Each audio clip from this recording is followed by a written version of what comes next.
Josh has come all the way from Boston today, right? Illinois. Illinois today. Oh yeah, I saw in the paper you were there speaking yesterday in Springfield. And Josh is the one that picked up the Winnebago off of eBay, and it's being decked out with our Mittmobile paraphernalia, and it'll be kicked off sometime this 4th of July. 4th of July. A big group. Wow, big group. Difficult to speak with the reverberation in a hall that big. You can almost hear yourself. You can hear yourself coming back as you're saying the word. But I'll turn to you for any questions you may have. You implied that you're still betting the merit tax and the flat tax. When did you first hear these plans, and how long have they been working on? What concerns do you have right now? They've been around. Obviously, the plans have been around a long time. My first look at the flat tax, as it was proposed by Steve Forbes, suggested that it would not be something I would support in that form, and I described why that was. And with regards to the fair tax, my economic advisors and I have been looking at it at some length, and looking at the implications of a fair tax proposal. It is not something which I'm going to adopt as part of my presidential platform.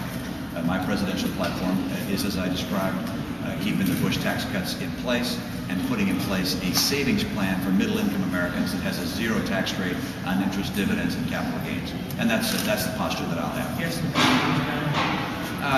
There's the normal assessment of what kind of impact it would have on economic growth, what kind of impact it would have on families, on home ownership and the like, and so what the actual consumption tax rate would be. There are a wide range of estimates as to what the figure would be, and so those kinds of things have to be reviewed. The question that was asked was, would I sign it if it came to my desk? Well, in that case, of course, there would have been that kind of full vetting by my administration and by the Congress. At this stage, I've concluded that for me, my platform is going to be based on the tax postures I've described. What would you do about abortion as president? Well, there are a number of things. First is, in selecting judges, you want to get judges who will follow the law and follow the Constitution and not depart from the Constitution. And that's perhaps the first thing that comes to mind. Number two, from time to time, there are opportunities legislatively to support pro-life values.